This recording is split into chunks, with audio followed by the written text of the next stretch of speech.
Salut les élèves, j'espère que vous allez bien à la maison. C'est Madame Marion, votre professeure d'art plastique, et j'ai décidé pour vous de faire des petites capsules à toutes les semaines parce que c'est beaucoup plus plaisant que seulement une feuille à regarder pour faire des arts plastiques.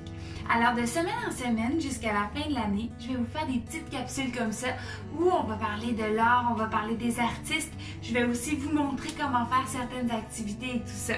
Donc j'espère que vous allez me suivre dans cette aventure et j'espère qu'on va avoir beaucoup de plaisir. Je pense à vous très très fort. J'espère que vous allez bien. J'espère que vos familles vont bien aussi. Puis ensemble, on va avoir beaucoup de plaisir et surtout, on va être très très créatifs parce que la créativité, c'est essentiel en ce moment. Puis c'est bien parce que la créativité, tu peux faire ça n'importe où. Tu peux faire ça dehors en profitant du soleil. Tu peux faire ça dans ton salon en écoutant la télé. Tu peux faire ça simplement en étant concentré sur ton bureau. Donc, moi, je vais faire des activités comme ça qui vont te permettre de sortir un petit peu de ta bulle, de tout ce qui se passe aux alentours, de changer un peu les idées. Parce que les arts, ça sert surtout à faire sortir toutes les émotions qui sont dans ta tête pour les mettre sur du papier. Alors, je pense très très fort à toi et on y va pour l'aventure! Alors aujourd'hui, je vais vous parler d'un bel artiste que j'apprécie beaucoup pour ma première capsule. Il s'agit de Keith Haring. Mais qui est-il? Donc, c'est un artiste dessinateur qui est aussi peintre et sculpteur. Il fait partie de l'art contemporain. Qu'est-ce que c'est l'art contemporain? C'est l'art d'aujourd'hui, donc c'est l'art qui se rapproche le plus de notre époque. Il est né le 14 mai 1958 et malheureusement, il est mort le 16 février 1990. C'est un Américain qui vient de New York. À 18 ans, il suit des cours de dessin publicitaire à la Ivy School Professional Art de Pittsburgh. Ça aussi, c'est aux États-Unis. Mais il se rend rapidement compte que ça ne lui convient pas. Il décide donc de se consacrer beaucoup plus à sa passion qui est le dessin. Il se sent vite enfermé dans cette ville et décide de partir pour la grande ville de New York, là où tout a commencé. À son arrivée, il s'inscrit à la School Visual Art.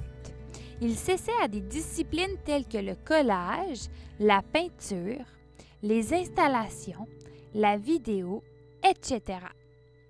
Mais son mode d'expression qu'il préfère le plus demeure encore et toujours le dessin. Il teste plusieurs supports. Des supports, ça sert en fait à travailler sur du métal, sur des objets trouvés, sur des toiles, sur des murs aussi. Donc, ça dépend vraiment sur quoi on veut travailler, mais un support, ça peut être différent d'un artiste à l'autre. Il ne fait jamais de croquis avant. Puis nous, on sait à quel point c'est important de faire des croquis en art plastique parce que si on se trompe, on peut toujours revenir en arrière puisque notre croquis n'est pas notre projet final.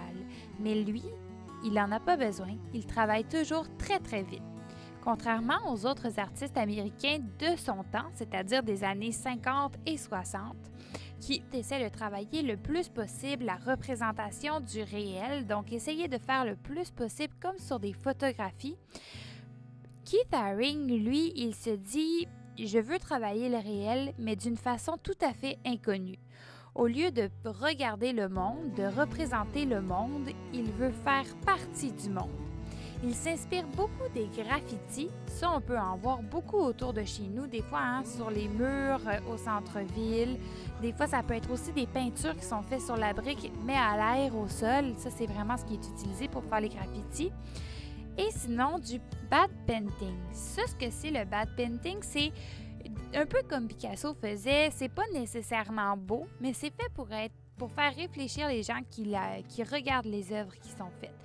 Donc, les artistes, ils vont vraiment se laisser aller. Leur but, c'est pas nécessairement de faire des choses qui sont belles à regarder, mais des choses qui font réfléchir. Keith Haring, il est soucieux. Ça veut dire qu'il fait attention de toucher un large public. Il veut que autant les enfants que les adultes, que les grands-parents aiment ce qu'il fait. Donc, il a commencé à dessiner avec une craie blanche sur des panneaux publicitaires noirs du métro de New York. Toi, est-ce que tu penses qu'en tant qu'artiste de ton jeune âge, tu as le droit de peinturer toi aussi sur les murs du métro? Bien sûr que non, parce que toi aussi, il faut que tu demandes la permission à la personne qui s'occupe des affiches publicitaires. Keith Haring avait demandé la permission et c'est pour ça qu'il a pu le faire et c'était ses premières galeries d'art que les gens pouvaient se promener et regarder ce qu'il faisait tout à fait gratuitement parce que lui aimait faire du dessin. Ses peintures font partie du mouvement général de l'art contemporain. Là, tout à l'heure, je vous avais expliqué un peu c'était quoi l'art contemporain dans l'histoire de l'art. C'est important de s'en rappeler parce que peut-être qu'il y aura des questions là-dessus à la fin.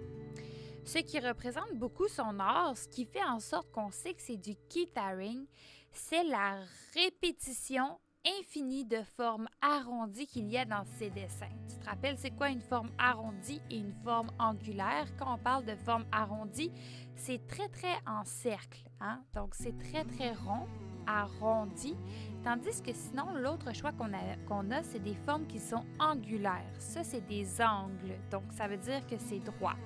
OK? Donc, lui, dans tous ses dessins, tu vas remarquer, ce n'est que des formes arrondies.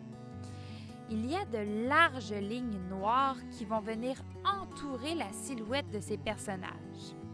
Il y a des couleurs vives, des couleurs éclairantes aussi qui sont mises à l'intérieur des personnages. Et lui, il va peindre et il va parfois aussi même dessiner sur différents supports. Des supports, on se rappelle, ça peut être du métal, du bois, ça peut être des affiches de métro. C'est vraiment ce sur quoi on décide de peinturer ou de dessiner. Keith Haring va beaucoup dessiner des bébés à quatre pattes, des dauphins, des postes de télévision, des chiens qui jappent, des serpents, des anges, des danseurs, des silhouettes qui ne sont ni femmes ni hommes, ça faut faire très attention, des soucoupes volantes, des pyramides. Le monde autour de lui devient beau car il est à son image par la fraîcheur de la vérité et de la sincérité de son art. Ça veut dire qu'il décide de faire ce qu'il veut et il décide de représenter la beauté du monde, mais à sa manière. Donc, c'est ce qui fait de lui un artiste que j'avais envie de vous présenter et de vous parler. Keith Haring, tout au long de sa carrière, il y a un engagement humanitaire contre des préoccupations de son époque. Un engagement humanitaire, c'est quelque chose qui touche les humains et dans lequel tu es préoccupé, dans lequel il y a des causes que tu t'es préoccupé. Okay? Donc, il va dénoncer, entre autres, le racisme et la discrimination. Le racisme, vous savez très bien, c'est quoi? C'est au niveau de la couleur des peaux qui sont différentes, tout dépendant d'où on vient dans le monde aussi. La religion peut être une forme de racisme, on en connaît beaucoup. Il y a aussi la discrimination, ça c'est au niveau du physique. Ça se peut que tu sois petit, ça se peut que tu sois grand, ça se peut que tu sois mince, ça se peut que tu sois aussi un peu plus enveloppé. Donc Keith Haring, lui, dans tous ses personnages, il n'y a ni genre, ça veut dire qu'il n'y a ni fille ni garçon, il n'y a pas de couleur de peau et toutes les silhouettes sont à peu près de la même grosseur et de la même grandeur. On voit que les silhouettes jouent ensemble, comme si nous regardions plusieurs personnes qui faisaient la fête. Si tu remarques bien, toutes les silhouettes de corps sont en mouvement. Ce qui nous donne l'impression que les personnages bougent, ce sont les petites lignes, comme vous pouvez voir, qui sont souvent courbées autour des articulations des personnages. C'est ce qui nous donne l'impression vraiment qu'ils bougent et qu'ils sont en mouvement. Tu vas remarquer que chez Keith Haring, dans toutes ses illustrations, dans toutes ses œuvres, aucun personnage n'est droit. Tous les personnages bougent. Ça, c'est parce qu'il plie les articulations des bras et des jambes. Ça va être un vrai défi pour toi de dessiner ça aussi parce que souvent, quand on fait un dessin, nos personnages sont simplement tout droits, les mains dans les poches, parce que des fois, c'est difficile de dessiner les mains. Donc, c'est pour ça que Keith Haring n'en dessine pas beaucoup aussi. Mais tous les personnages, vraiment, ils bougent et toi aussi, tu vas devoir le faire. Donc, il va falloir que tu observes comme il faut comment il fait. Les silhouettes ne sont pas toutes des représentations d'humains réels. Parfois, on peut voir un corps à 2, même à 3 têtes, des corps qui sont en accordéon, même parfois ondulés comme des spaghettis. Il n'y a aucune trace de violence, il y a seulement la joie. Alors, c'est ce qui conclut notre histoire de Keith Haring. Vous en connaissez beaucoup plus sur lui et sur la sorte d'art qu'il faisait, qui était un art contemporain, hein, ne l'oublions pas. Parlant de tout ça, j'ai quelques questions à vous poser. Donc, sur l'image que vous voyez à l'écran, vous allez pouvoir faire pause et répondre à un court questionnaire. Pour ceux qui n'ont pas le questionnaire en poche, je vais poser les questions de vive voix. Prends un papier et un crayon. Appuie sur pause le temps de répondre aux questions. Et puis, une fois que tu as fait pause et que tu as répondu à la question, tu peux faire play et on passe à la prochaine question. Alors, commençons le petit quiz. En regardant l'image que tu vois, quel personnage aimes-tu le plus? Tu peux faire pause. J'espère que tu as vraiment fait pause et que tu as pris le temps de bien observer un à un les personnages que tu vois dans cette œuvre. Passons à la question numéro 2. De ton personnage préféré, quel mouvement fait-il? Tu peux faire pause. Question numéro 3. Qu'est-ce qui te fait penser qu'il fait ce mouvement? Comment est sa posture? Qu'est-ce qu'il a de plié? Question numéro 4. Est-ce que c'est une silhouette humaine réelle? Question numéro 5. Quel personnage trouves-tu le plus drôle? Question numéro 6. Pourquoi? Question numéro 7. Est-ce que l'artiste utilise des lignes arrondies ou des lignes angulaires pour dessiner ses personnages? Question numéro 8. Quelle est la différence entre les deux? Question numéro 9. Quelle ligne est utilisée pour faire les contours des silhouettes? Question numéro 10. Quel est le nom de l'artiste? Question numéro 11. De quel mouvement de l'histoire de l'art l'artiste fait-il partie? Question numéro 12. Quelle cause humanitaire défend-il? Et mes chers amis, c'est ce qui complète notre premier quiz en art plastique. Wouhou! Maintenant, ton professeur t'a mis un document qui est disponible sur le Teams en art plastique. Tu as besoin de ce document pour continuer notre projet. Si jamais tu n'as pas d'imprimante ou tu n'as pas accès au document que j'ai envoyé, tu peux toujours le faire par toi-même sur une feuille de papier.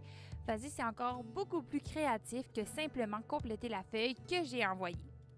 En t'inspirant de l'image ou des images que tu as vues, est-ce que tu es capable de compléter le dessin de Keith Haring en faisant toi-même des personnages que tu peux inventer ou qui sont inspirés de ce que lui a déjà fait?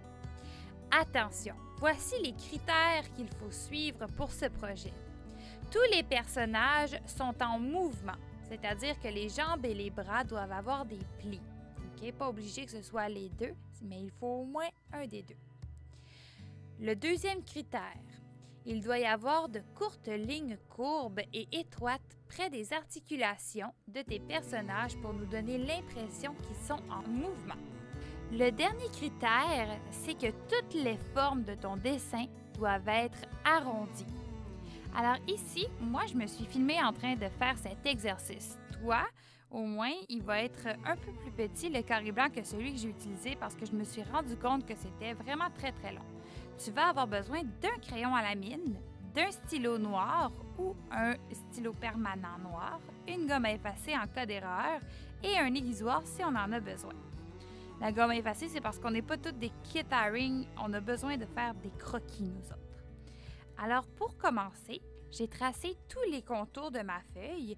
Donc, j'ai complété tous les dessins dans l'espace blanc parce que parfois, il y a des moitiés de silhouettes. Alors, j'imagine le reste. Je vais le mettre un peu sur avance rapide parce que ça se peut que ce soit très, très long. Donc, ça peut te donner une bonne idée de ce que j'ai décidé de faire. En tout temps, j'ai gardé l'image sur mon écran pour pouvoir m'inspirer de l'illustration de Keith Haring et de ses personnages.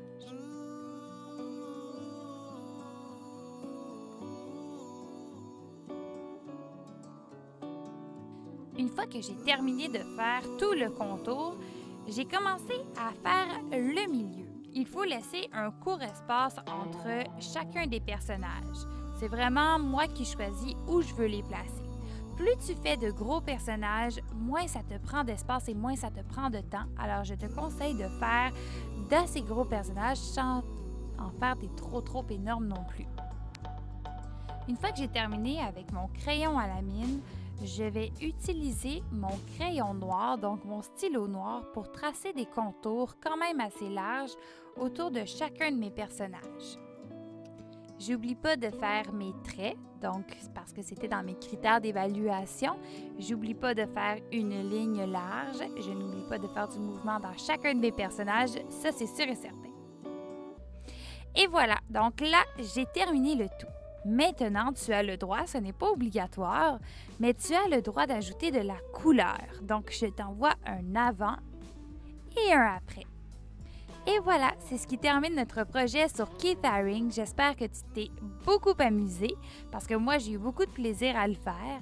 Ce qui est bien quand tu fais de l'art plastique, c'est que tu peux écouter de la musique, tu peux écouter la télévision, tu peux aller dehors profiter du soleil tout en créant tes œuvres. Donc, on se revoit à la prochaine capsule. J'ai très hâte de te revoir. Et voilà, c'est ce qui conclut la capsule de cette semaine. Maintenant, tu as un travail à faire, c'est de prendre une photo de ton travail, de ta création et de me l'envoyer à mon adresse courriel. Donc, je vais l'écrire juste ici. C'est marion-jouani@cspi.qc.ca. Donc, avec tous les travaux, toutes les créations que je vais avoir des élèves, je vais voir ce que je vais pouvoir faire avec ça, mais je vais essayer de les afficher le plus rapidement possible pour que vous puissiez voir tout ce que vous avez créé pendant ce petit temps de confinement qui est très spécial. Je vous dis à bientôt. Je vais bientôt faire d'autres capsules pour pouvoir vous faire travailler un peu parce que j'aime ça, voir ce que vous avez créé et tout ça. Vous pouvez m'envoyer aussi n'importe quelle création que vous trouvez très belle ou que vous voulez partager avec les autres. Ça va me faire vraiment plaisir de vous voir et d'avoir surtout de vos nouvelles. Donc d'ici là, prenez soin de vous. Je pense très fort à vous.